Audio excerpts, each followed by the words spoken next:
নমস্কার বন্ধুরা, আমার চ্যানেল অনুরাধনীতে সকলকে স্বাগত জানাই। আশা করি সবাই সুস্থ আছেন। আজ আমি আপনাদের সাথে শেয়ার করব ধাবা স্টাইল চিকেন কারি। খুব সহজ একটি রেসিপি আর ঝটপট হয়ে যায়। প্রথমে আমি এই রেসিপি তৈরি করার জন্য একটা মশলা তৈরি করে নেব। তার জন্য ফ্রাইং প্যান ভালোভাবে গরম করে দিয়ে দেব দুটো শুকনো লঙ্কা আর দিয়ে দেব গোটা গরম মশলা।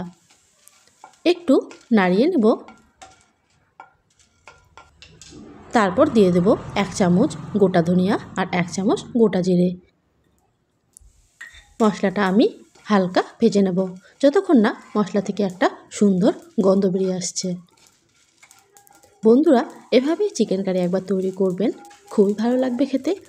আর আমাকে কমেন্টে অবশ্যই জানাবেন কেমন হয়েছে। আমার মশলা ভাজানো হয়ে গেছে, এটা আমি একটা সুন্দর পাউডার তৈরি করে নেব। এবার ওই একই ফ্রাইং প্যানে দিয়ে দেব সরষের তেল। বেশ কিছু পরিমাণ দিয়ে দিলাম সরষের তেল। তেল গরম হয়ে গেলে ফোড়নে দিয়ে দেব দুটো শুকনো লঙ্কা, গোটা গরম মশলা আর গোটা জিরে।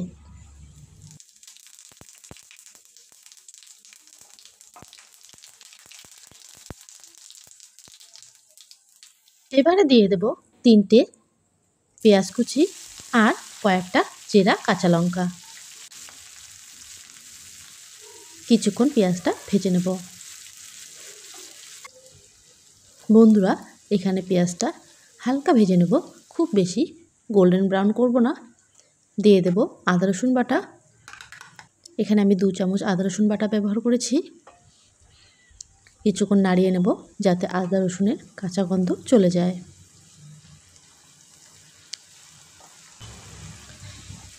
দিয়ে দেব মাংস। এখানে আমি আধা কিলো চিকেন ভালোভাবে ধুয়ে পরিষ্কার করে নিয়েছি।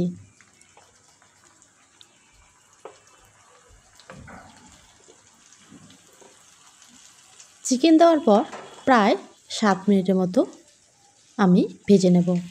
বন্ধুরা, আমার এই চিকেন কারি রেসিপি যদি আপনাদের ভালো লেগে থাকে তাহলে ভিডিওটাকে একটা লাইক করবেন, বাড়িতে ট্রাই করে কমেন্টে অবশ্যই জানাবেন আর চ্যানেলটাকে সাবস্ক্রাইব করে পাশে থাকার অনুরোধ রইল। দেখুন বন্ধুরা, চিকেনটা আমার কতটা পরিমাণ ভাজানো হয়ে গেছে আর চিকেনের যে এক্সট্রা জল সেটাও শুকিয়ে গেছে। এবারে দিয়ে দেব একটা বড় সাইজের টমেটো কোচানো। দিয়ে দেব স্বাদ মতো নুন, হলুদ গুঁড়ো, জিরে গুঁড়ো, ধনিয়া গুঁড়ো, লঙ্কা গুঁড়ো আর চিকেন কারিটা সুন্দর কালার আনার জন্য কাশ্মীরি রেড চিলি পাউডার। আমি আবারও চিকেনটা মশলার সঙ্গে কষিয়ে নেব। প্রায় 5 মিনিটের মতো আবারও আমি কষিয়ে নেব। সামান্য একটু জল দিয়ে দেব, না হলে নিচে লেগে যাবে।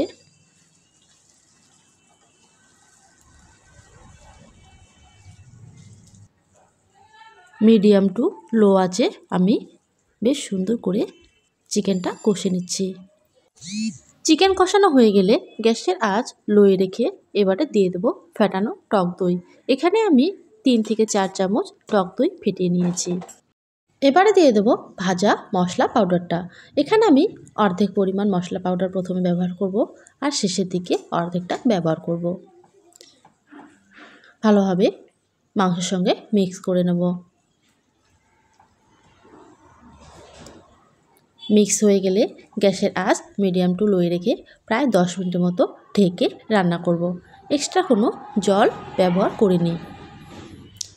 বন্ধুরা, মাঝখানে একবার অবশ্যই চেক করে নেবেন। ফিরে এলাম 10 মিনিট পর। দেখুন বন্ধুরা, আমার মাংসটা খুব সুন্দর সেদ্ধ হয়ে গেছে। এবারে দিয়ে দেব গ্রেভির জন্য জল।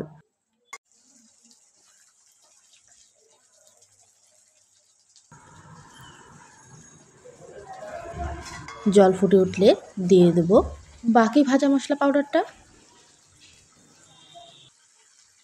আর দিয়ে দেব 1 চামচের 3 ভাগের 1 ভাগ গরম মশলা গুঁড়ো। গরম মশলা গুঁড়ো দিয়ে আমি কিছুক্ষণ ফুটিয়ে নেব মাংসটা। প্রথমের দিকে গ্যাসের আঁচ ফুল রেখে 2 মিনিটের মতো মাংসটা ফুটিয়ে নেব। তারপর গ্যাসের আঁচ লোয়ে রেখে 3 মিনিটের মতো ফুটিয়ে নেব।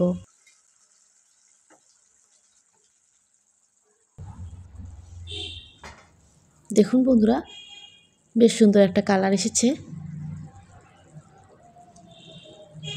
আমার চিকেন কারি একেবারে রেডি। গ্যাসের আঁচ অফ করে 10 মিনিট ঢেকে রেখে পরিবেশন করব। দেখুন বন্ধুরা, কালারটা কতটা লোভনীয় এসেছে আর খেতেও কিন্তু অসাধারণ। আজ তাহলে এই পর্যন্তই, আবারও ফিরে আসবো কোনো এক রেসিপি নিয়ে। ভালো থাকবেন।